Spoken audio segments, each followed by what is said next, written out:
मेरा मकान पड़ता है जूनागढ़ जंगल में। माँ को नाम एदवंती हुआ और मेरा नाम लाल गुलाब है। मैं चलता हूँ अपनी माँ को पास।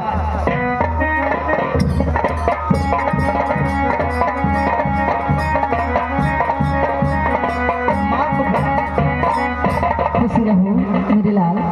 माँ, बेटा लाल गुलाब, बेटा लाल गुलाब।